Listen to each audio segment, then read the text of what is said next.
Good evening everyone, am I clearly audible and visible? क्या मैं आपको क्लियरली सुनाई और दिखाई दे रही हूँ? हम करेंगे Maxwell distribution, right? Maxwell distribution जो कि आपके सिलेबस में कहाँ दिखेगा आपको? Gibbs distribution, Maxwell distribution. तो ये जो गिब्स डिस्ट्रीब्यूशन है ये हम देख चुके हैं। मैक्सवेल डिस्ट्रीब्यूशन के बारे में बात करते हैं। तो मैक्सवेल डिस्ट्रीब्यूशन के बाद एक और लाइन है साथ में, the probability distribution of an oscillator. ठीक है, तो ये जो प्रोबेबिलिटी डिस्ट्रीब्यूशन है उसके रिगार्डिंग हम आज पढ़ेंगे और साथ में यहाँ से किस तरह के क्वेश्चंस आते हैं वो भी आज ही की क्लास में कवर कर देंगे, राइट? तो यहाँ से हमने डेरिवेशंस में नहीं जाना है कि ये ड्राइव करो और फिर जाके आपको निकालना है, ये नहीं है। मैं आपको डायरेक्ट जो है टेबल याद करवाऊंगी और टेबल से ही हम जो है डायरेक्ट क्वेश्चन को सॉल्व करेंगे। तो एज अ शॉर्ट ट्रिक आप जो है इसे समझ सकते हो कि हम क्या कर रहे हैं। एज अ शॉर्ट ट्रिक सीखेंगे, फिर क्वेश्चन कैसे सॉल्व करना है वो सीखेंगे, राइट? तो देखते हैं मैक्सवेल डिस्ट्रीब्यूशन। मैक्सवेल डिस्ट्रीब्यूशन दो तरह से हम देखेंगे। एक देखेंगे स्पीड डिस्ट्रीब्यूशन और दूसरी देखेंगे वेलोसिटी डिस्ट्रीब्यूशन। ठीक है, तो शुरू करते हैं Maxwell distribution. Maxwell distribution, right? तो मैक्सवेल डिस्ट्रीब्यूशन हम दो तरह से देखेंगे। एक देखेंगे हम, पहले देखेंगे स्पीड और सेकंड देखेंगे हम वेलोसिटी, राइट? तो फर्क सिर्फ इतना ही है, स्पीड में हम जो है लिमिट अलग लेंगे और वेलोसिटी में हम लिमिट अलग लेंगे। अगर हमारी लिमिट जाती है 0 less than v less than infinity, right? यानी जो लिमिट है हमारी वो जा रही है 0 से इंफिनिटी तक, हम तब जो है मैक्सवेल डिस्ट्रीब्यूशन स्पीड के लिए यूज करेंगे। अगर लिमिट जा रही हो हमारी माइनस इंफिनिटी से लेके प्लस इंफिनिटी तक, राइट, तो हमारी स्पीड डिस्ट्रीब्यूशन की बात हो रही होगी। क्लियर हो गया? ये इतना ध्यान रखना है। अब इसके बाद ये हम क्यों पढ़ रहे हैं? तो ये इसीलिए पढ़ रहे हैं, मान लो हमारे पास एक कंटेनर है, कंटेनर में गैस है फिल, राइट? अब गैस का पार्टिकल हर एक बार जो है एक ही जगह पर फिक्स नहीं होता है, राइट? एक कंटेनर है, राइट? और गैस के मॉलिक्यूल जो है इधर उधर रैंडमली घूम रहे हैं। ओके, तो रैंडमली अगर घूम रहे हैं तो अगर एक पार्टिकल की पोजीशन निकालनी हो, पोजीशन हम निकाल नहीं पाएंगे क्योंकि गैस के मॉलिक्यूल जो है रैंडमली घूम रहे होते हैं, राइट? तो इसीलिए हम क्या करते हैं, एक छोटा सा एरिया लेते हैं, राइट? और उस एरिया में हम किसी पार्टिकल के होने की प्रोबेबिलिटी देखते हैं, राइट?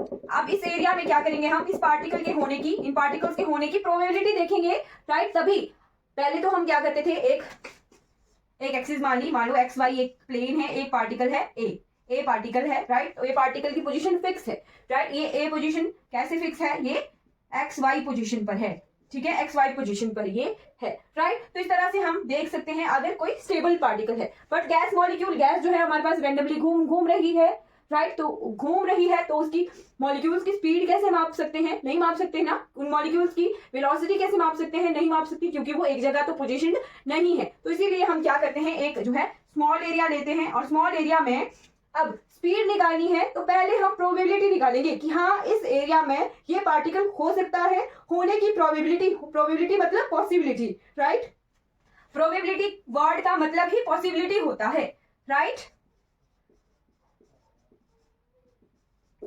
तो अगर हमें पता लग गया कि हाँ यहाँ मान लो 100 मॉलिक्यूल्स हैं, टोटल 100 मॉलिक्यूल्स हैं इस कंटेनर में, तो ये मान लिया हमने कि यहाँ पर हो सकता है कि 10 मॉलिक्यूल जो हो सकते हैं, राइट? तो एक प्रोबेबिलिटी मान ली। उन 10 मॉलिक्यूल्स की फिर हम वेलोसिटी निकालेंगे और वो वेलोसिटी भी हम 3 तरह से निकालेंगे। हम ऐसा देखेंगे कि एक वेलोसिटी है जो ज्यादा पार्टिकल हैं, सब ज्यादा पार्टिकल की एक वेलोसिटी हो सकती है, कुछ पार्टिकल को हम कोई और वेलोसिटी दे देंगे, कुछ और पार्टिकल को हम कोई और वेलोसिटी दे देंगे, राइट? यानी हम ऐसा मानेंगे कि कुछ जो पार्टिकल हैं वो एक मोस्ट प्रोबेबल वेलोसिटी की तरफ है, राइट? मोस्ट प्रोबेबल वेलोसिटी या फिर मोस्ट प्रोबेबल स्पीड की तरफ, राइट? तो हम ऐसा बोलेंगे कि एक क्या है हमारे पास, मोस्ट प्रोबेबल स्पीड है। एक ऐसी स्पीड है जहां पर ज्यादा पार्टिकल के पास जो है वैसी स्पीड हो सकती है। क्या कहा मैंने? एक ऐसी स्पीड कि जो ज्यादा से ज्यादा पार्टिकल जो है उसी स्पीड के साथ घूम रहे हो। वेलोसिटी का केस भी यही होगा कि एक ऐसी वेलोसिटी जहां पर ज्यादा से ज्यादा पार्टिकल जो है उस वेलोसिटी के साथ घूम सके। क्लियर? तो ये क्या है, मोस्ट प्रोबेबल स्पीड। इसका क्या मतलब है कि हिंदी में लिख सकते हो, ज्यादा से ज्यादा पार्टिकल जो है इस स्पीड के साथ घूमने की पॉसिबिलिटी हो सकती है, पॉसिबिलिटी है एक, राइट? सबसे ज्यादा यही होगी। अगर हम प्रोबेबिलिटी निकालेंगे तो सबसे ज्यादा प्रोबेबिलिटी जो है इसी स्पीड की होगी, मोस्ट प्रोबेबल स्पीड की, और इसे हम वीपी से डिनोट किया करेंगे। क्लियर हो गया? कि ज्यादा पार्टिकल जो है इस वेलोसिटी के साथ घूम रहे हो सकते हैं। अब एग्जांपल के तौर पर मैं आपको बोलूं कि ये क्या है, हमारे पास 100 मॉलिक्यूल की टोटल गैस है। अब यहाँ पर हमने बोल दिया कि 10 मॉलिक्यूल जो है यहाँ इस एरिया में हो सकते हैं। अब 10 में से जो है हम क्या करेंगे कि मान लीजिए 6 मॉलिक्यूल जो है एक ही स्पीड के साथ घूम रहे हैं, यानी 6 मॉलिक्यूल्स की जो है ज्यादा स्पीड हो सकती है, एक ही तरह की स्पीड हो सकती है। तो उस स्पीड को हम बोलेंगे कि वो क्या है, मोस्ट प्रोबेबल। मैं हमने बोला कि पॉसिबिलिटी है कि 6 पार्टिकल जो है एक ही तरह की स्पीड के साथ घूम सकते हैं, राइट। प्रोबेबिलिटी हमने निकाली, पॉसिबिलिटी निकाली कि 6 पार्टिकल जो है हो सकता है कि 6 पार्टिकल एक ही तरह की स्पीड के साथ घूमे, तो उसे हमने बोल दिया मोस्ट प्रोबेबल स्पीड, जिसे हम बीपी से डिनोट करेंगे, राइट। फिर उसके बाद 6 के बाद 3 पार्टिकल हो सकते हैं, 3 पार्टिकल ऐसे हो सकते हैं जो सेम तरह की वेलोसिटी के साथ घूमे, तो उसे हम बोलेंगे एवरेज स्पीड। क्या कहेंगे, एवरेज स्पीड, एवरेज स्पीड। और इसे हम इस तरह से डिनोट करते हैं। क्वांटम में हम एक टर्म पढ़ के आए हैं एक्सपेक्टेशन वैल्यू। एक्सपेक्टेशन वैल्यू को हम एवरेज वैल्यू भी कहते थे। वहां पर हम कैसे लिखते थे, कोई ये ऑपरेटर है और उसकी एक्सपेक्टेशन वैल्यू निकालते थे, ऐसे इस तरह का सिंबल यूज करते थे, उसे एक्सपेक्टेशन वैल्यू भी कहते हैं, एवरेज वैल्यू भी कहते हैं। तो वही जो हमारा ये नोटेशन है, ये एवरेज की नोटेशन है। तो ये ध्यान रखिएगा, इस तरह से कोई टर्म अगर लिखी हुई है तो उसका मतलब होता है एवरेज। क्लियर। तो ये क्या है, एवरेज स्पीड के लिए एक नोटेशन है। इसके बाद तीसरी तरफ एक पार्टिकल रह गया, राइट, एक पार्टिकल रह गया जिसकी स्पीड को हम बोलेंगे root mean square speed, root mean square speed, और इसे हम VRMS से डिनोट करेंगे। अब ये VRMS होती क्या है, सिंपल सी टर्म है, ये होती है जी एवरेज स्पीड का स्क्वायर, और कुछ नहीं होता, एवरेज स्पीड का स्क्वायर होता है। क्लियर। तो हमने इस एग्जांपल से ये देख लिया कि ज्यादा से ज्यादा पार्टिकल की मोस्ट प्रोबेबल स्पीड होती है, राइट। ऐसी पॉसिबिलिटी हो सकती है कि ज्यादा से ज्यादा पार्टिकल जो है एक स्पीड के साथ किसी कंटेनर में, किसी सिस्टम में घूम सकते हैं, राइट। फिर उसके बाद थोड़े से पार्टिकल जो है एवरेज स्पीड के साथ घूमते हैं, और कुछ पार्टिकल जो है रूट मीन स्क्वायर स्पीड के साथ घूमते हैं। ये क्लियर हो गया। आई होप आपको ये जो है क्लियर हो गया होगा। ये टर्म है हमारी गैसेस के केस में ये बात होती है, क्योंकि गैसेस के मॉलिक्यूल ही जो है रैंडमली घूमते हैं। कुछ एक जो है हमारे लिक्विड के मॉलिक्यूल भी घूमते हैं, तो वहां पर भी हम इसी तरह की जो इक्वेशंस को जो है यूज कर सकते हैं। बट ये केसेस हमारे आइडियल और नॉन आइडियल गैसेस के लिए एप्लीकेबल होते हैं। ज्यादा से ज्यादा हम गैसेस की ही बात करते हैं यहाँ पर, राइट। तो मैं क्वेश्चन भी बताऊंगी आपको। अब ये जो स्पीड्स हैं ये क्या है, प्रोबेबिलिटी है। ये तो क्लियर हो गया कि हम क्या कर रहे हैं, as a probability, as a possibility ही बता रहे हैं कि कुछ पार्टिकल इस स्पीड से घूमेंगे, कुछ पार्टिकल इस स्पीड से घूमेंगे, कुछ पार्टिकल इस स्पीड से घूमेंगे। और हम कर क्या रहे हैं, मैक्सवेल डिस्ट्रीब्यूशन कर रहे हैं। और मैक्सवेल डिस्ट्रीब्यूशन होती ही प्रोबेबिलिटी डिस्ट्रीब्यूशन है किसी सिस्टम की। हमारे सिलेबस में डायरेक्ट मेंशन है कि the probability of an oscillator, right. तो प्रोबेबिलिटी हमने निकालनी है, क्लियर। और प्रोबेबिलिटी मैक्सवेल डिस्ट्रीब्यूशन में दो तरह की होती है, एक होती है स्पीड की प्रोबेबिलिटी और एक होती है वेलोसिटी की प्रोबेबिलिटी। अब क्या आपको स्पीड और वेलोसिटी में डिफरेंस पता है या नहीं पता है, मुझे कमेंट सेक्शन में बताइए अभी। क्या आपको स्पीड और वेलोसिटी के में डिफरेंस पता है या नहीं पता है। हाँ जी, पता है डिफरेंस, स्पीड क्या होती है और वेलोसिटी क्या होती है।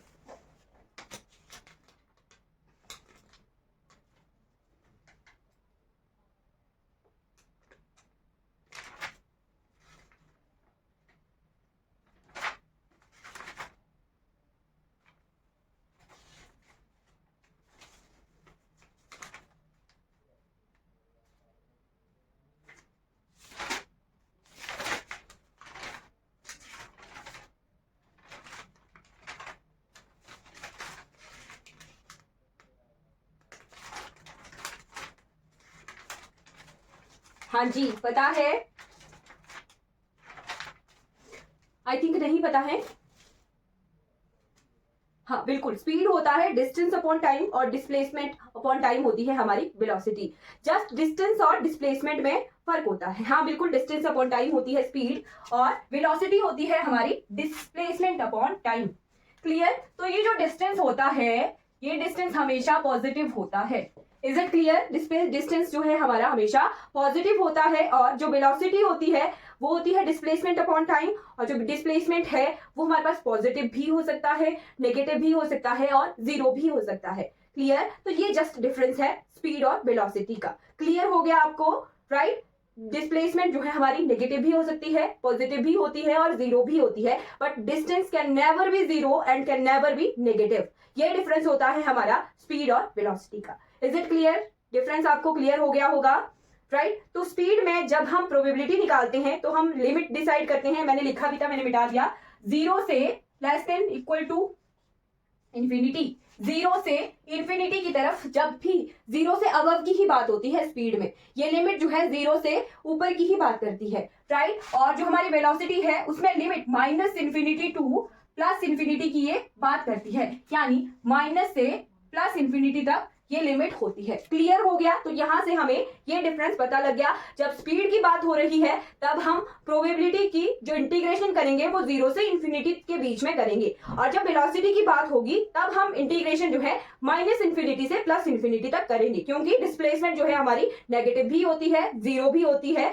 और पॉजिटिव भी होती है। Is it clear? ये डिफरेंस है हमारा स्पीड और वेलोसिटी का। जस्ट इनकी लिमिट्स में फर्क है, बाकी सारी की सारी वैल्यूज जो है वेलोसिटी और स्पीड के डिस्ट्रीब्यूशन की सेम रहती हैं। जब इंटीग्रेशन के लिमिट में फर्क आ जाएगा तब हमारी जो ये most probable speed, root mean square speed और एवरेज स्पीड, ये तीनों की वैल्यू जो है वो चेंज हो जाती हैं due to integration with different limits, right? तो अलग अलग लिमिट्स की वजह से जब हम इंटीग्रेशन करते हैं तो इनकी वैल्यूज में भी डिफरेंस आता है। अब मैं आपको बताती हूँ, पहले हम क्या करेंगे, स्पीड डिस्ट्रीब्यूशन करेंगे, राइट? मैक्सवेल डिस्ट्रीब्यूशन में पहले हम प्रोबेबिलिटी निकालेंगे, प्रोबेबिलिटी ऑफ स्पीड, राइट? फिर उसके बाद हम प्रोबेबिलिटी ऑफ वेलोसिटी निकालेंगे। मैं आपको डिराइव करके नहीं बताऊंगी, जस्ट मैं आपको वैल्यूज लिखवा दूंगी कि हाँ यहाँ से एग्जाम में क्वेश्चन आ सकता है, वैल्यूज लिखनी है। उसके बाद हम टेबल लर्न करेंगे, जैसा हमने जो डिग्री ऑफ फ्रीडम वाला टेबल याद किया था वैसा ही टेबल हम याद करेंगे, ताकि हमारा ट्रिक से जो है क्वेश्चन ट्रिगर हो जाए। Is it clear? राइट? तो अब इसके बाद देखते हैं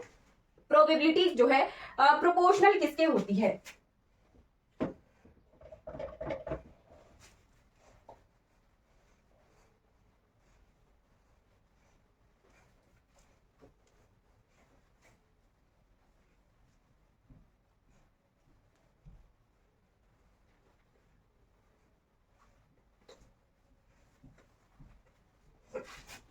Okay, probability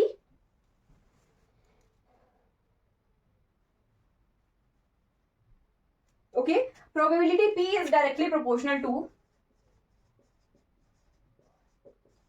जिसे P से डिनोट करेंगे, यहाँ P प्रेशर नहीं है, प्रोबेबिलिटी है, ध्यान रखना है।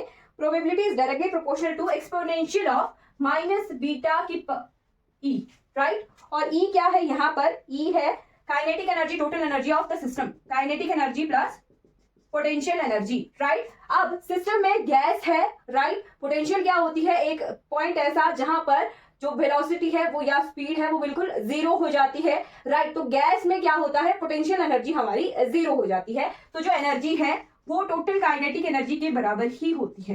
क्लियर? गैस में हमारे पास पोटेंशियल एनर्जी हो जाती है जीरो, काइनेटिक एनर्जी ही होगी सिस्टम में, तो E is equal to half mv² बोल सकते हो आप, राइट? ये ऐसे चलेगी हमारी। यहाँ पर v क्या है? स्पीड है, ध्यान रखना है, यहाँ पर v क्या है? स्पीड है। जब हम वेलोसिटी में जाएंगे तब भी मैं v से ही डिनोट करूंगी, बट वहां पर v जो होगी हमारी वेलोसिटी होगी। Is it clear? तो ये क्या है हमारे पास? हाफ mv² एनर्जी होती है सिस्टम की, राइट? तो यहाँ पर E पुट करेंगे। बीटा क्या है? तो बीटा जो है हमारे पास बोल्ट्जमैन कांस्टेंट है, beta is equal to 1/kBT, right? और kB क्या होता है? Boltzmann constant, right? क्लियर हो गया? तो ये टर्म हमारे पास इस तरह से आ जाती है, T टेम्परेचर है। क्लियर? तो ये हमारे पास प्रोबेबिलिटी का जो रिलेशन है। क्लियर? अब इसके बाद मैं आपको डायरेक्ट टेबल ही लिखवाऊंगी। जब इस यहां पर जब हम इसे सॉल्व करते हैं, ठीक है, यहां पर हम जो है इस इंटीग्रेशन को जब इसको डायरेक्टली प्रोपोर्शनल करेंगे, इस इंटीग्रेशन को जब सॉल्व करेंगे तो उसके बाद एक प्रोबेबिलिटी की वैल्यू आती है जो कि निकल के आती है P इज इक्वल टू ए ई की power minus mv² 2kBT। Is it clear? ये कॉमन रहेगी तीनों स्पीड्स में। ए ई की पावर, ए की वैल्यू जो है मोस्ट प्रोबेबल के लिए डिफरेंट आती है, फिर उसके बाद एवरेज के लिए डिफरेंट आती है, और हमारे पास रूट मीन स्क्वायर के लिए डिफरेंट आती है, तो वो मैं बताऊंगी, राइट। बट ये जो है जनरल इक्वेशन आती है प्रोबेबिलिटी की after solving all this integration. Clear हो गया? तो ये लिख लेना, प्रोबेबिलिटी की ये जनरल टर्म है, राइट। फिर उसके बाद इन सभी के लिए इंटीग्रेशन जो है डिफरेंट तरीके से हम सॉल्व करते हैं, तो वो भी आप लिख सकते हो। इंटीग्रेशन लिखिएगा कि किस तरीके से सॉल्व करना है, बाकी फिर हम टेबल लिखेंगे, राइट।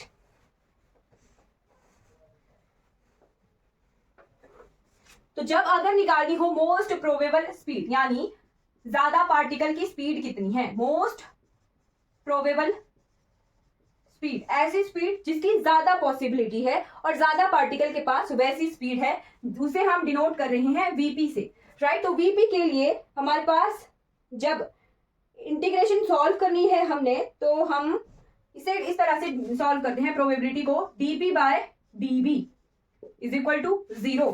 p क्या है? प्रोबेबिलिटी है। यहाँ पर हम डेरिवेशन सॉल्व करते हैं, उसके बाद फिर इंटीग्रेशन की जाती है, राइट। तो प्रोबेबिलिटी को with respect to speed, v क्या है? स्पीड है, डिराइव करते डिफरेंशिएट करते हैं, उसके बाद a की वैल्यू निकाली जाती है, p यहाँ पर ये है, राइट। a जो है मैं आपको लिखवाऊंगी अभी थोड़ी देर बाद मैं लिखवाऊंगी कि a जो है मोस्ट प्रोबेबल के लिए डिफरेंट आएगा, राइट। फिर उसके बाद एवरेज के लिए डिफरेंट आएगा, a की वैल्यू मैं लिखवाऊंगी, बट यहाँ पर विद रिस्पेक्ट टू स्पीड इसको जो है हम डेरिवेट करेंगे। Is it clear? उसके बाद आती है हमारे पास एवरेज एनर्जी।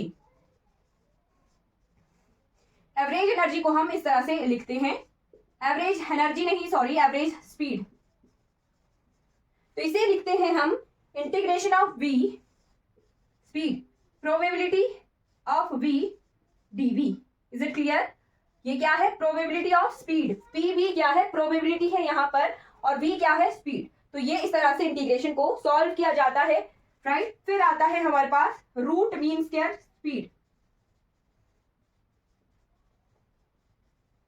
जिसे हम VRMS से डिनोट करते हैं, और ये होता क्या है? एवरेज स्पीड का स्क्वायर होता है, और इसे हम इस तरह से लिखते हैं v square pv dv। Is it clear? ये इंपॉर्टेंट नहीं है, इसके बाद वाला जो टेबल है वो इंपॉर्टेंट है, वो आपको टिप्स पर याद होना चाहिए।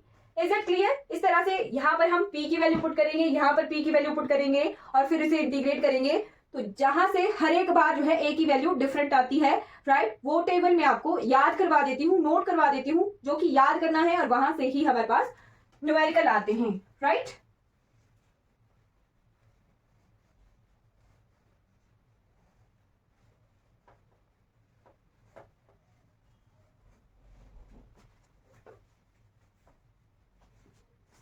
मैक्सवेल डिस्ट्रीब्यूशन ऑफ, इसे इस तरह से लिखना, स्पीड v क्या है? स्पीड है, p क्या है? प्रोबेबिलिटी है, और लिमिट क्या है हमारे पास? 0 v इंफिनिटी, यानी 0 से इंफिनिटी क्या है हमारे पास? लिमिट है। Is it clear? ये एरो लगाया मैंने, ये ऐसे, ठीक है। उसके बाद देखते हैं टेबल।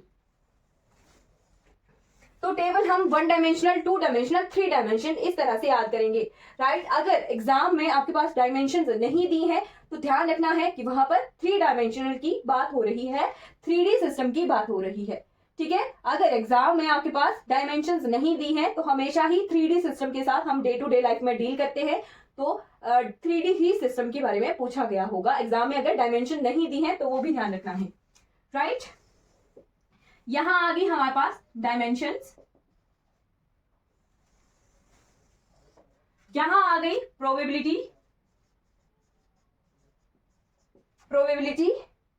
ठीक है, जिसे हम pv dv लिखते हैं। फिर यहां आ गई vp क्या है? Most probable speed. फिर क्या है? Average speed. और फिर क्या है? VRMS, root mean square speed.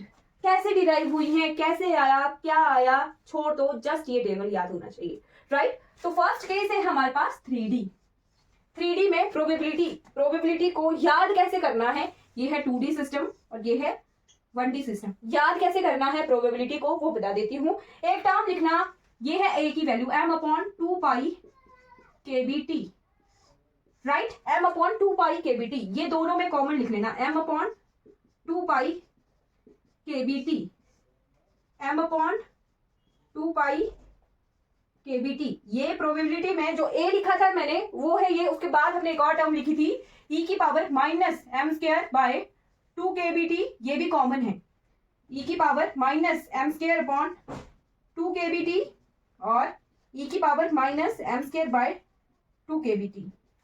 अब डिफरेंस देखना है, ये मैंने कॉमन टर्म्स लिखवा दी हैं, अब डिफरेंस देखना है, ये है 3D सिस्टम, तो यहां पर इसमें लगेगी पावर 3/2, राइट, काटना नहीं है, जैसे लिखवाई है पावर वैसे लिखनी है, अगर सॉल्व करने के लिए आया तब फिर काटना, राइट। ये है 3D सिस्टम, तो यहाँ आएगा 3/2, राइट, और यहाँ आएगा 3 के बाद क्या आता है 4 पाई v स्क्वायर dv। 3D में वॉल्यूम की बात होती है, v square into dv, right, अगर ये dv क्या है v ही है और v square into v cube आ जाता है 3D में वॉल्यूम की बात होती है, क्लियर हो गया, 3D में वॉल्यूम की बात होती है, तो यहां से जो v स्क्वायर dv है ये एज अ वॉल्यूम टर्म हमने यूज की है, राइट, तो ये ध्यान रखना है, इसीलिए आपको क्लियर करवाने के लिए, याद रखने के लिए कि यहाँ 3 टर्म है तो हमने v की पावर को 3 बनाना है, एक v की पावर 2 यहाँ है, एक v की पावर 1 यहाँ है, तो आपको ध्यान रहेगा कि ये इस तरह से है, राइट। फिर 2D सिस्टम है, तो 2D सिस्टम में यहाँ पावर कर लेनी 2/2, काटनी नहीं है पावर की, 1 बना देंगे तो कंफ्यूज हो जाएंगे, 2/2, 2D सिस्टम के लिए यहाँ पावर लिख दी हमने 2/2 और यहाँ हमने एरिया बनाना है, राइट, तो एरिया बनाने के लिए 2 पाई v dv, right, v square बना दिया, एरिया की टर्म यही होती है ना v square, v into dv बन गया एरिया, राइट, ठीक है, और यहाँ 1D सिस्टम में पावर लिखनी है 1/2, राइट, 1/2 पावर, और डिस्टेंस ही बनाना है, लेंथ बनानी है, तो dv, एक v टर्म आ गई, ठीक है, याद हो जाना चाहिए, ये इस तरह से हमने प्रोबेबिलिटी को लर्न कर लिया है, इज इट क्लियर। यहाँ 3/2 पावर है, यहाँ 2/2 पावर है और यहाँ 1/2 पावर है, ओके। फिर उसके बाद जो मोस्ट प्रोबेबल स्पीड है वो आती है यहाँ पर 2 kBT/m, right, 2 kBT/m, right, kb क्या है, बोल्ट्जमैन कांस्टेंट है, मास कई बार दिया होता है, टेम्परेचर दिया होता है, आगे हम इसी का ही केस देखेंगे जहां पर हम मास वेरी करेंगे और टेम्परेचर वेरी करेंगे। ये क्या है vp, यहाँ ध्यान रखना vp क्या है 2 kBT/m, vp यहाँ पर टेम्परेचर के डायरेक्टली प्रोपोर्शनल है और मास के इनवर्सली प्रोपोर्शनल है, ये ध्यान रखो, ये याद होना चाहिए। यहां से हम एक चीज डिराइव करेंगे आगे ग्राफ, जो कि इंपॉर्टेंट है, यहाँ से या तो एम के न्यूमेरिकल्स के क्वेश्चन आते हैं या फिर ग्राफ के क्वेश्चन आते हैं, वो भी मैं बताऊंगी ग्राफ कैसे रीड करना है, राइट। ये है 2 पाई kBT/m, 2 पाई kBT से एक लेस कर दे तो आता है 2 पाई नहीं है kBT/m, 2 kBT/m, राइट, फिर आएगा एक लेस कर दिया kBT/m, एक से कम 0, 2 1 0, याद हो गया, ये 2 kBT/m है तो यहाँ kBT/m है और यहाँ क्या है 0, क्लियर, याद हो गया होगा ये। फिर उसके बाद जो VRMS है वो भी बहुत इजी है याद करने के लिए, ये शुरू किया 3 kBT/m से, राइट, 3 kBT/m से शुरू किया 3D के लिए, ज्यादा क्वेश्चन उसी से ही आते हैं, राइट, 3 kBT/m, एक लेस 2 kBT/m, उससे एक less kBT/m, is it clear, ये इस तरह से याद करना है, ठीक है। अब करना है हमने एवरेज स्पीड को याद, तो ये थोड़ा डिफिकल्ट है, इसे इसी तरह से याद कर लेना, 8 पाई kBT/m, राइट, फिर हम क्या करेंगे, बाई 2m होता है शायद, नहीं पाई m है, पाई m नीचे है, पाई जो है नीचे है यहाँ पर। अब इसको लर्न करवाने का थोड़ा सा ट्रिक, पाई नीचे था, पाई को ऊपर ले गए, तो ये आ गया पाई kBT/2m, राइट। फिर अब क्या करेंगे, 2 को ऊपर ले जाएंगे तो ये आएगा 2 kBT/m, ठीक है, पाई को नीचे ले आए,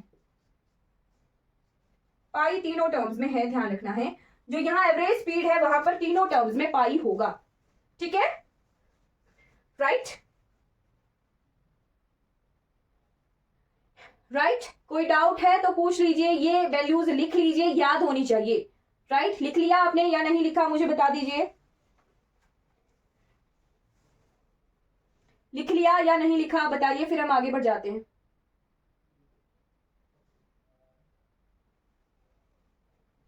इसके बाद हमने ग्राफ सीखना है इनका, इन तीनों टर्म्स का ग्राफ लर्न करना है।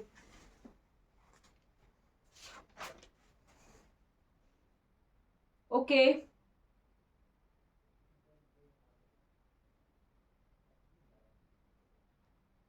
चलिए, अब क्या देखेंगे हम, ये जो टर्म्स है इनके ग्राफ बनाएंगे। पहले सिंपल ग्राफ बनाएंगे, फिर मास को एक बार वेरी करेंगे, मास को बढ़ा देंगे, दूसरी बार हम टेम्परेचर को बढ़ा देंगे और उसके वेरिएशन की ग्राफ देखेंगे। तो पहले सिंपल ग्राफ देख लेते हैं।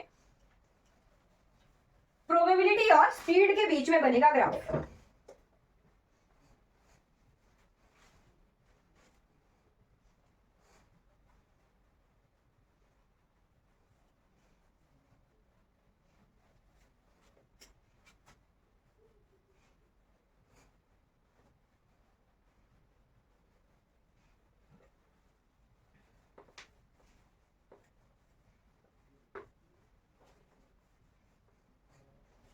एक ही पे हमें तीनों ग्राफ में एक ही पे करवा दूंगी, ठीक है। तो फर्स्ट ग्राफ है हमारे पास जो कि प्रोबेबिलिटी एंड स्पीड के बीच में बनेगा, ठीक है। अगर यहां को रख रही हूं मैं प्रोबेबिलिटी और यहां को रख रही हूं मैं स्पीड, स्पीड को v से डिनोट किया है, राइट, स्पीड है ये, और p से क्या है, प्रोबेबिलिटी, राइट। तो ये जनरल ग्राफ है जो कि हमारे पास एक टेबल आया है, 3D के लिए बात हो रही है, 3D सिस्टम के लिए बात हो रही है, ठीक है।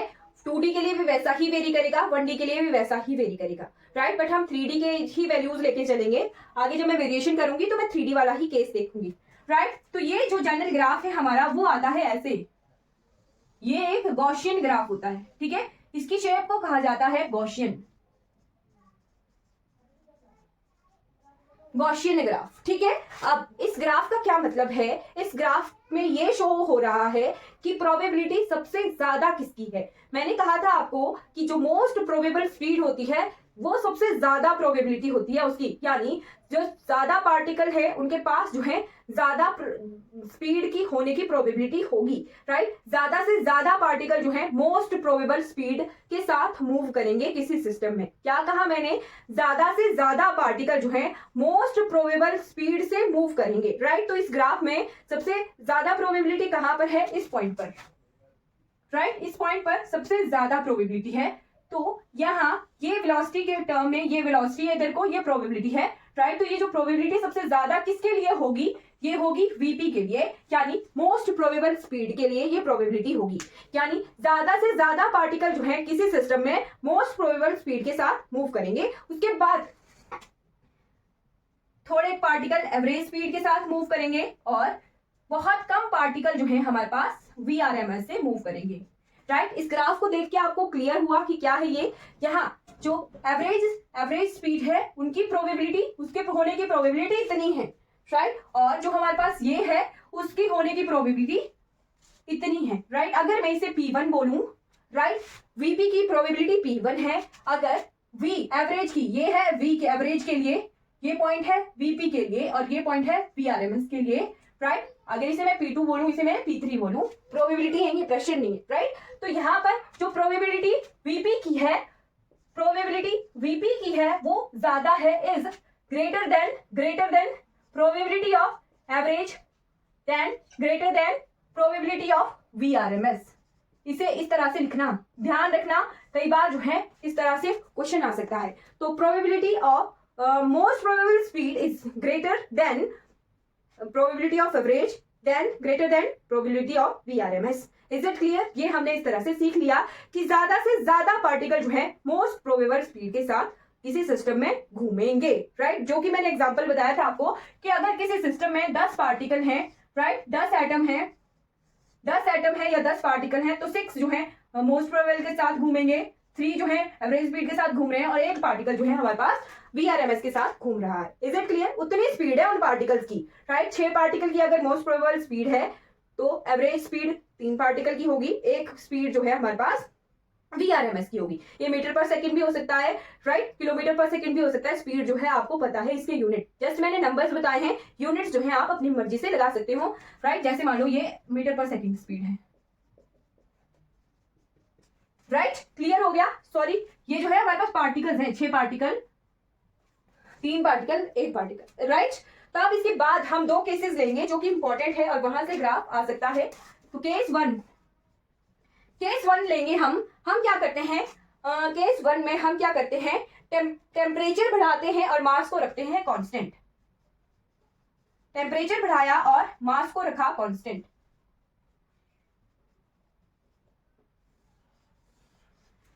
ठीक है, ब्लू दिख रहा है आपको, ब्लू से लिखा मैंने, ओके। तो टेम्परेचर बढ़ाया है और मास को रखा है कांस्टेंट।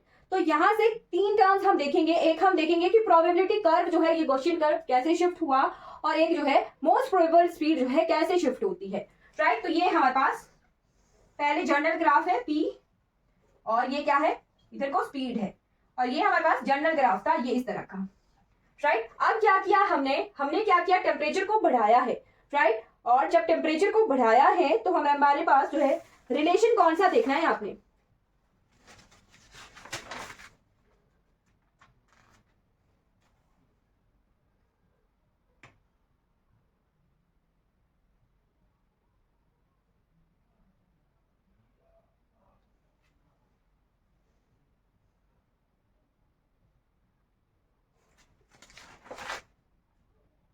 ओके। एक टर्म पढ़ी थी ना हमने, m/2π/kBt⁴/2 प्रोबेबिलिटी। जो आगे टर्म है वो कांस्टेंट मान के चलिए, राइट। प्रोबेबिलिटी के लिए ये वाली इक्वेशन हमने पहले देखी है, 3D सिस्टम की ये बात है।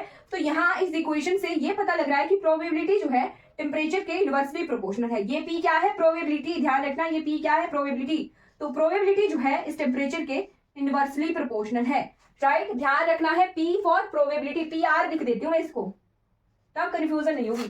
प्रोबेबिलिटी PR है, PR जो है टेम्परेचर के इनवर्सली प्रोपोर्शनल है। यानी जब हम टेम्परेचर को बढ़ा रहे हैं, जब हम टेम्परेचर को बढ़ाएंगे तो इस पूरे सिस्टम की प्रोबेबिलिटी जो है कम हो जाएगी, राइट, कम हो जाएगी। ये हमें ये तो पता लग गया कि प्रोबेबिलिटी जो है कम होगी, बट ये जो कर्व है वो शिफ्ट कहाँ को होगा, राइट। यानी जो ये प्रोबेबिलिटी है वो नीचे आएगी, लोअर होगी, ये डिक्रीज होगी, बट शिफ्ट कहाँ को होगा ये कर्व, क्या इस तरफ को शिफ्ट होगा या इस तरफ को शिफ्ट होगा, तो वो हम देखते हैं VP से, राइट। VP कहाँ को शिफ्ट होगा, VP ही सबसे ऊंचा पॉइंट था, तो VP क्या ये ऐसे ही डाउन आ जाएगा या फिर थोड़ा कर्व में शिफ्ट होगा। तो VP के लिए हमने देखी थी, VP क्या था, मोस्ट प्रोबेबल स्पीड। VP की वैल्यू थी 2π/kBt/m, राइट, 2π/kBt/m, ठीक है। ये जो है हमने देखा था, इसके लिए वैल्यू। अब इससे दिख रहा है हमें कि VP क्या है, डायरेक्टली प्रोपोर्शनल है टेम्परेचर के। VP जो है डायरेक्टली प्रोपोर्शनल है टेम्परेचर के। ये जो स्पीड है मोस्ट प्रोबेबल स्पीड, ये टेम्परेचर के बढ़ने के साथ बढ़ेगी। VP जो है मोस्ट प्रोबेबल स्पीड बढ़ेगी, राइट। अगर ये बढ़नी है तो इसकी वैल्यू इधर को शिफ्ट होगी, इधर को इंक्रीज करेगा ना, ये 0 1 2 3 4। मान लो अभी जनरली इसकी स्पीड है 6 मीटर पर सेकेंड, टेम्परेचर बढ़ाया, इसकी स्पीड हो गई 10 मीटर पर सेकेंड, राइट। तो 1 2 3 4 5 10 आगे कोई आएगा, राइट, 10 तो आगे कोई आएगा। तो ये जो है शिफ्ट करे जाएगा ये ग्राफ, ठीक है। शिफ्ट कैसे करेगा, प्रोबेबिलिटी कम होगी और मोस्ट प्रोबेबल स्पीड जो है बढ़ेगी। ये रिलेशन आपने लिख लिया होगा, ये जो है लिख लेना, ये शिफ्ट आएगा इसमें, टेम्परेचर बढ़ेगा, प्रोबेबिलिटी कम होगी और मोस्ट प्रोबेबल स्पीड जो है बढ़ेगी, ठीक है। तो ये ग्राफ में शिफ्ट होगा। शिफ्ट देखिए किस तरह से होगा, ये ऐसे गॉसियन का गॉसियन ही रहेगा, बट वो थोड़ा आगे शिफ्ट हो जाएगा। शिफ्ट होने का कारण यही है, ये मान लो इनिशियली इसकी प्रोबेबिलिटी थी P1, राइट, और टेम्परेचर बढ़ाया, टेम्परेचर मान लो T1 टेम्परेचर था इसका इनिशियली, टेम्परेचर हो गया T2, T2 बढ़ाया है, T2 ग्रेटर देन है T1 से, टेम्परेचर बढ़ाया है हमने, तो T2 ग्रेटर देन है T1 से, राइट।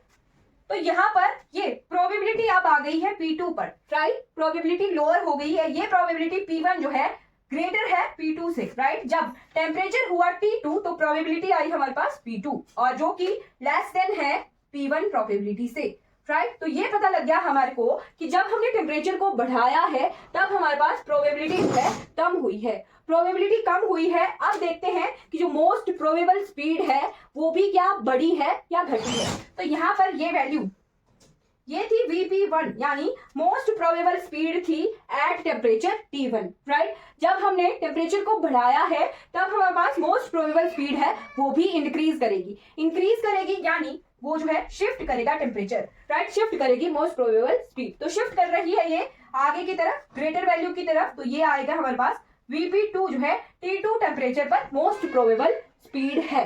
तो इधर को ये इंक्रीज कर रही है value, right, most probable speed की वैल्यू इंक्रीज कर रही है टेम्परेचर बढ़ने पर, और ये यहां से यहां आया है ये डिक्रीज कर रही है, राइट। तो ये ग्राफ आपने ध्यान रखना है, इनिशियली ये ग्राफ था और जैसे ही टेम्परेचर बढ़ाया तो ये ग्राफ बन गया है। और इस ग्राफ में हमें ये दिख रहा है कि प्रोबेबिलिटी टेम्परेचर बढ़ाने से कम हुई है, इतना शिफ्ट आया है, यहाँ इतनी वैल्यू कम हुई है, राइट, इतना शिफ्ट आया है और इतना इंक्रीज आया है, Vp से Vp2 तक गया है। जैसे मैंने आपको बताया था कि 6 मीटर पर सेकेंड अगर पहले इनकी स्पीड थी तो ये बढ़कर 10 मीटर पर सेकेंड पर पहुंच गया, राइट। और मान लीजिए हमारे पास पहले 6 पार्टिकल ही जो थे वो मोस्ट प्रोबेबल स्पीड के साथ घूम रहे थे। अब हमने जो है सिस्टम में इस तरह से टेम्परेचर को बढ़ाया है कि हमारे पास अब टोटल 10 पार्टिकल्स थे, तो 10 में से जो 8 पार्टिकल्स जो हैं अब वो मोस्ट प्रोबेबल स्पीड के साथ घूम रहे हैं।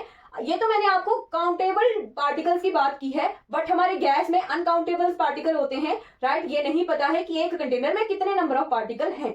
ओके, क्लियर हो गया। तो वहां पर 100 भी हो सकते हैं, 1000 भी हो सकते हैं, 10,000 मिलियंस की बात होती है वहां पर, राइट। तो वहां पर फिर हमें ये ग्राफ से शो होगा कि हाँ ये ग्राफ शिफ्ट हो रहा है, तो पता नहीं मैक्सिमम से maximum probable most probable speed के साथ जो है ज्यादा पार्टिकल अब मूव करेंगे। Is it clear? टेम्परेचर बढ़ने से प्रोबेबिलिटी कम हुई है और हमारे पास मोस्ट प्रोबेबल स्पीड जो है बढ़ गई है। ठीक है, क्लियर हो गया, राइट। ओहो sorry, most probable speed decrease हुई है ना, प्रोबेबिलिटी कम हुई है। तो यहां पर मान लो अब 4 ही पार्टिकल जो है घूमेंगे स्पीड के साथ, बट उनकी स्पीड जो है ज्यादा बढ़ गई है। प्रोबेबिलिटी तो कम हुई है बट स्पीड बढ़ गई है। 4 पार्टिकल जो है मूव तो मोस्ट प्रोबेबल स्पीड के साथ घूमेंगे बट वो स्पीड ज्यादा हो जाएगी।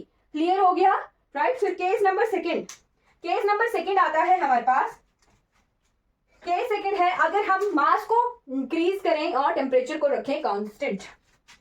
केस सेकेंड है टेम्परेचर रखा कांस्टेंट और मास इंक्रीज किया, राइट। तो यहां पर इस ग्राफ में भी चेंज आएगा। मास इंक्रीज कर रहे हैं, टेम्परेचर कांस्टेंट है, तो प्रोबेबिलिटी और वीपी की वैल्यूज में चेंज आएगा। ठीक है, तो पहले हमारा ग्राफ इस तरह से था जो कि है, अब हमने यहां पर देखा था प्रोबेबिलिटी इनवर्सली प्रोपोर्शनल थी टेम्परेचर के, और मास जो है m/2 पाई kBt ऐसे थी ना वो वैल्यू 3/2। तो यहां पर हमें ये दिख रहा है कि प्रोबेबिलिटी डायरेक्टली प्रोपोर्शनल है मास के, पीआर जो है डायरेक्टली प्रोपोर्शनल है मास के। इट मींस प्रोबेबिलिटी जो है अब बढ़ेगी। और बीपी के लिए भी हमने यही वैल्यू देखी है। बीपी क्या था हमारे पास 2 kBt/m। अब ये इनवर्सली प्रोपोर्शनल है यानी बीपी जो है हमारा डिक्रीज करेगा, मोस्ट प्रोबेबल स्पीड जो है हमारी डिक्रीज करेगी, राइट। तो ये रिलेशन ध्यान रखना है, ये हमने वहां उस टेबल से देखा है, राइट। तो ये अगर मानो हमारे पास इनिशियली ये ग्राफ था, यहाँ को प्रोबेबिलिटी है और यहाँ को है हमारे पास स्पीड, राइट। तो जैसे ही हमने मास को बढ़ाया है ये ग्राफ जो है हमारे पास अब इधर को शिफ्ट हो जाएगा। शिफ्ट ऐसे हुआ, थोड़ा ऐसे नहीं शिफ्ट होगा, ये ऐसे शिफ्ट होगा।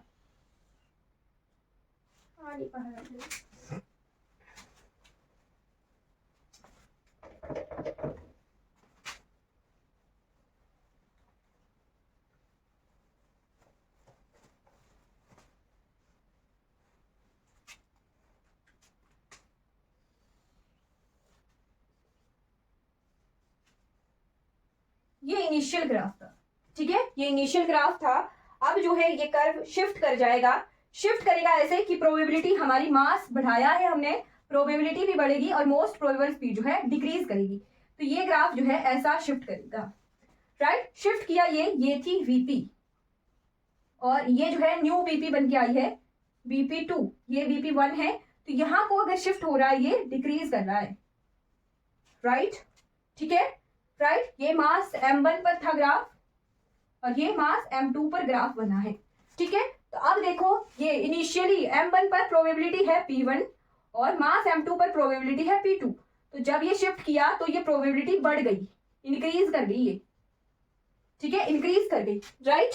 तो जैसे ही हमने मास बढ़ाया है इसकी प्रोबेबिलिटी जो है इंक्रीज कर गई है और ये जो मोस्ट प्रोबेबल स्पीड है ये डिक्रीज कर गई है। Is it clear? ग्राफ पढ़ना आपको आता होगा। प्रोबेबिलिटी की वैल्यू हम ऐसे देखते हैं 0 1 2 3 4 और इसकी स्पीड की ऐसे देखते हैं 0 1 2 3 4 5। तो मान लो पहले 5 मीटर पर सेकेंड स्पीड थी, सेकेंड पॉइंट पर जब मास आया तो हमारे पास स्पीड जो है कम हो गई, इस तरफ को कम वैल्यू आ रही है और ऊपर को बढ़ता जाएगा ग्राफ तो वैल्यू बढ़ेगी, ठीक है। इस तरह से हम ग्राफ को रीड करते हैं। Is it clear? आपको क्लियर हो गया होगा। इस तरह से हम ग्राफ का डायरेक्ट क्वेश्चन आ सकता है, राइट। मान लो ऐसे ग्राफ की फिगर दे देंगे और पूछेंगे कि ये कौन सा केस है, मास बढ़ाया है, टेम्परेचर बढ़ाया है, कौन सा केस है। तो ग्राफ के क्वेश्चन भी एग्जाम में आ जाते हैं कई बार, तो ध्यान रखना है, राइट।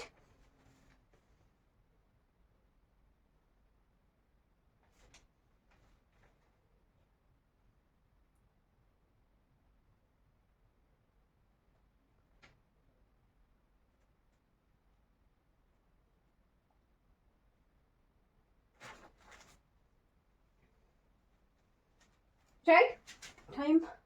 अब एक टेबल और लर्न कर लो जो स्पीड का है, स्पीड का नहीं, वेलोसिटी का। वेलोसिटी का टेबल याद करना तो बहुत आसान है। अगर हम लिमिट्स को चेंज कर दें तो मैक्सवेल डिस्ट्रीब्यूशन जो है वेलोसिटी के अकॉर्डिंग कैसे आती है, वो टेबल तो ज्यादा इजी है याद करना।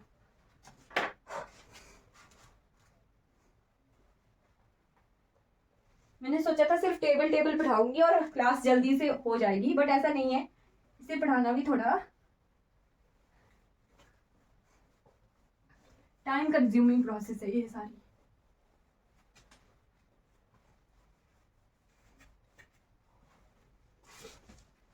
Okay, Maxwell distribution for velocity.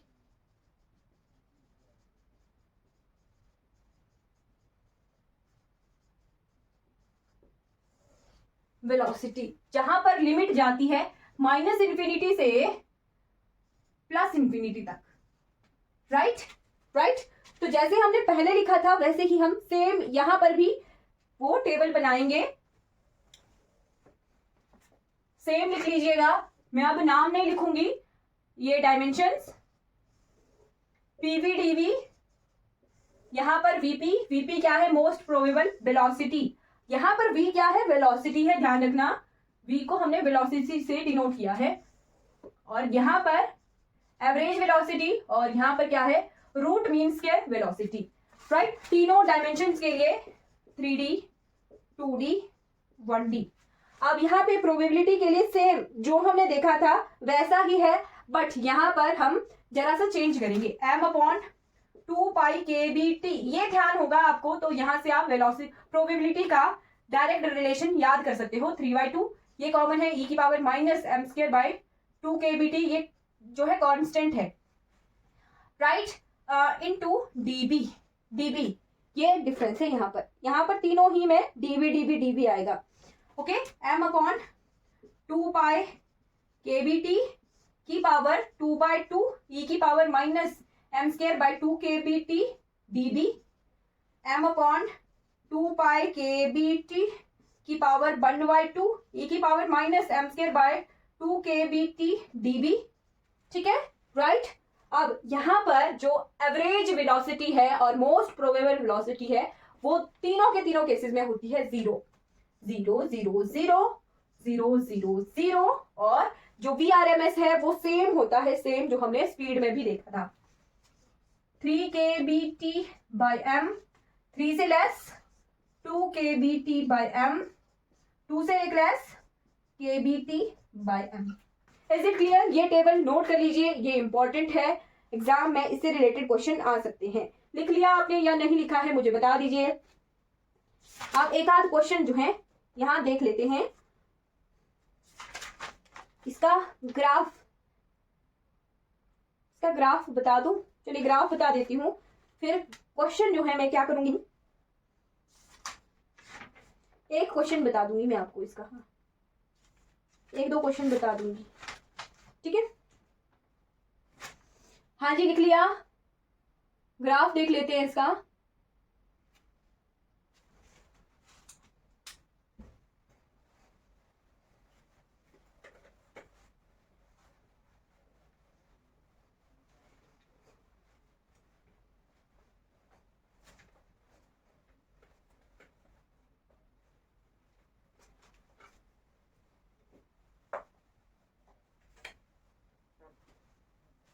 Okay तो यहाँ पर minus infinity two plus infinity जो है वेरिएशन है, तो ये ग्राफ जो है ओरिजिन के अलोंग दोनों तरफ जो है सिमेट्रिक होगा।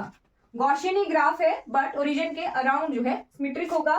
वीपी 0 है, एवरेज वैल्यू 0 है, राइट। और ये जो है ग्राफ है हमारा, इधर को प्रोबेबिलिटी है और इधर को हमारे पास प्लस स्पीड और यहाँ को प्लस नहीं प्लस वेलोसिटी और यहाँ को नेगेटिव वेलोसिटी, राइट। और यहाँ पर जो सबसे ज्यादा वेलोसिटी है वो है VRMS। Is it clear? ये आपको ध्यान होना चाहिए, राइट। फिर इसके भी दो केसेस हैं, तो दो केसेस मैं यहीं पर ही आपको बता देती हूँ, राइट। अगर टेम्परेचर को बढ़ाएंगे तो हमारे पास प्रोबेबिलिटी जो है कम होगी और मास को बढ़ाएंगे तो प्रोबेबिलिटी इंक्रीज करती है, ये हम देख के आए हैं, राइट। ये आप हम देख के आए हैं, ये कहां से निकाला है हमने, P = m/2 पाई kBT की पावर 3/2 इस रिलेशन से। तो प्रोबेबिलिटी है वो इनवर्सली प्रोपोर्शनल है टेम्परेचर के और प्रोबेबिलिटी जो है डायरेक्टली प्रोपोर्शनल है m के, ये दिख रहा है, राइट। तो यहाँ पर दो केसेस जो है यहीं पर ही हम कर लेते हैं। केस 1 होगा जब हम टेम्परेचर को इंक्रीज करेंगे तो प्रोबेबिलिटी हमारी डिक्रीज होगी, राइट। केस 1 प्रोबेबिलिटी डिक्रीज होगी, यानी ये जो ग्राफ है ये इसे प्रोबेबिलिटी डिक्रीज हो गई, राइट। ये T1 टेम्परेचर है अगर, तो ये T2 टेम्परेचर पर प्रोबेबिलिटी जो है कम हो गई है, डिक्रीज हो गई, राइट। फिर सेकंड केस है हमारे पास, case number second. Case second है अगर हम, केस सेकंड है ये वाला, अगर मास को किया इंक्रीज, मास डायरेक्टली प्रोपोर्शनल है प्रोबेबिलिटी के, तो प्रोबेबिलिटी जो है हमारी इंक्रीज करेगी, राइट। तो ये कर्व जो है इसमें शिफ्ट आएगी अपवर्ड, राइट, अपवर्ड शिफ्ट आएगी, ठीक है। तो ये इस तरह से हमारा ग्राफ जो है अपवर्ड शिफ्ट हो जाएगा, राइट। ये मान लो ये T3 टेम्परेचर है, सॉरी ये टेम्परेचर अलग अलग था, ये ग्राफ आया M2 मास पे और ये M1 मास पे है, राइट। M1 और M2 की वेरिएशन है। तो जब मास इंक्रीज किया तो हमारे पास प्रोबेबिलिटी इंक्रीज हो गई, राइट। मास इंक्रीज किया तो प्रोबेबिलिटी जो है इंक्रीज हो गई। तो ये हमारे पास डायरेक्ट रिलेशन है ये वाला। Is it clear? लिख लिया? तो हम दो क्वेश्चन जो है यहां से सॉल्व कर लेते हैं अभी के अभी, ओके। लिख लिया?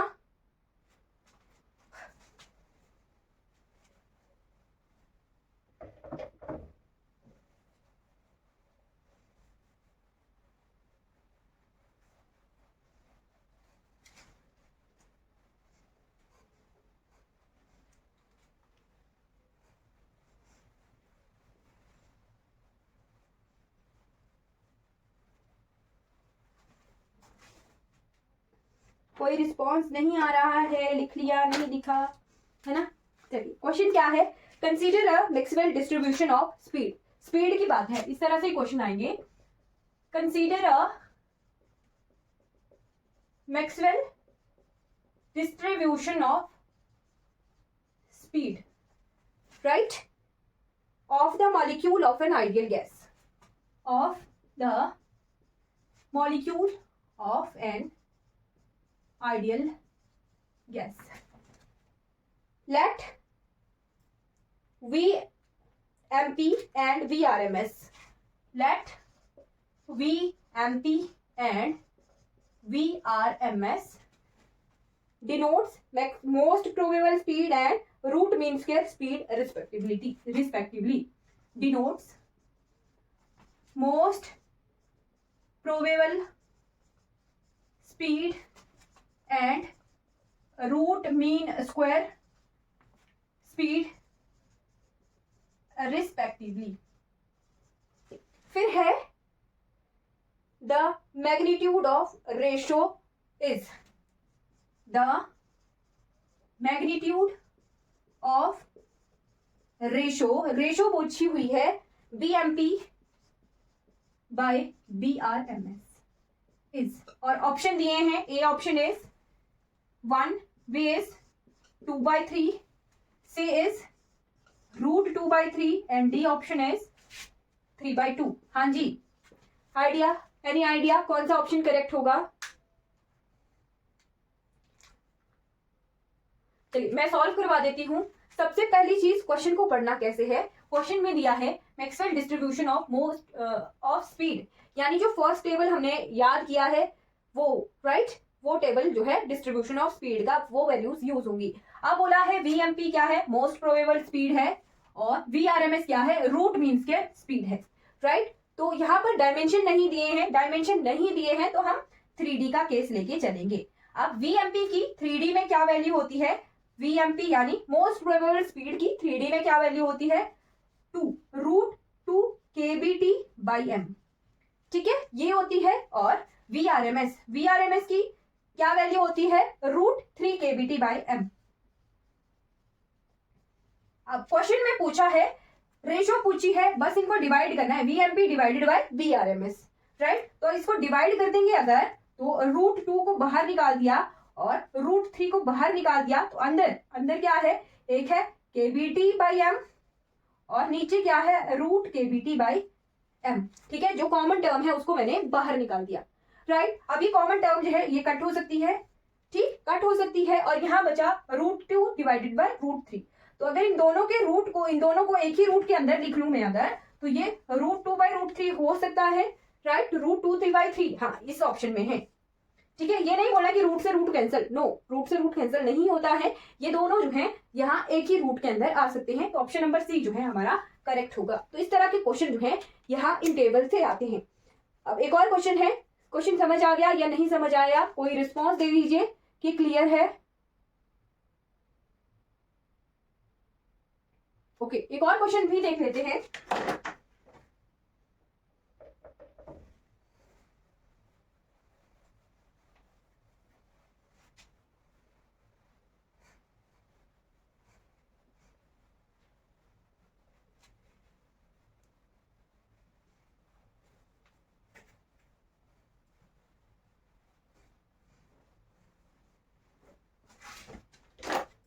The electron of mass m in a thin long wire, the question क्या है, ऐसा नहीं कि गैस में ही आएगा, मोस्ट प्रोबेबल स्पीड बोला है, मोस्ट प्रोबेबल वेलोसिटी बोला है, तो वो ध्यान रखना है, राइट। कोई भी हो सकती है केस आपके पास, बस आपको पूछा है कि क्या आपके पास डिस्ट्रीब्यूशन ऑफ स्पीड बोला है या फिर डिस्ट्रीब्यूशन ऑफ वेलोसिटी बोला है, ठीक है। The electron of mass in a thin long wire, the electron of a mass m in a thin long wire at a temperature T,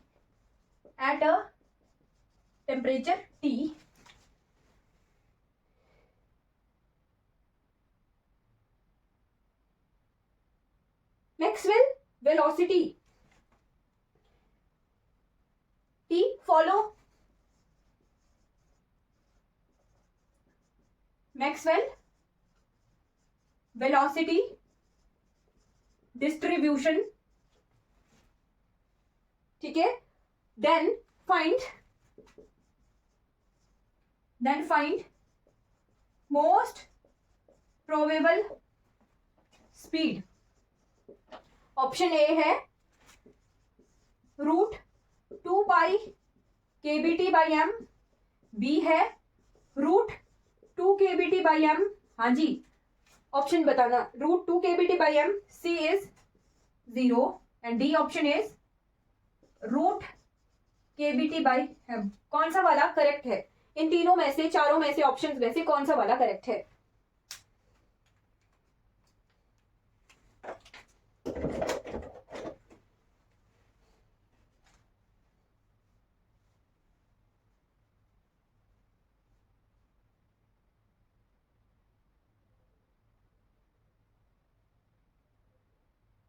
कौन सा वाला ऑप्शन करेक्ट है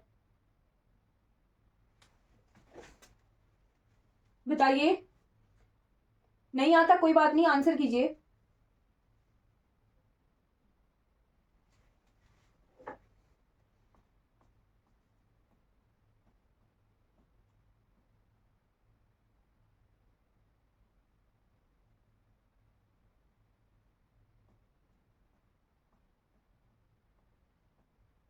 जस्ट हम लर्न कर रहे हैं, आंसर कीजिए। नहीं आता कोई बात नहीं है, एटलीस्ट आंसर तो कीजिए।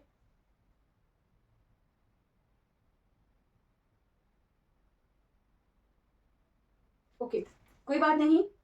क्वेश्चन कैसे पढ़ना है, electron of a mass m in a thin long wire. अब आप बोलोगे कि मैम यहाँ पे डायमेंशन नहीं दिए हैं तो हम 3D केस लेके चलेंगे, बट यहाँ पर 3D का केस नहीं होगा। थिन लॉन्ग वायर इसी तरह से होती है, राइट। एक लॉन्ग वायर को हम 1 डायमेंशनल कंसीडर करते हैं, ठीक है। तो ये 1D का केस है, राइट। डायमेंशन कैसे पहचानना है, पढ़ना है, राइट।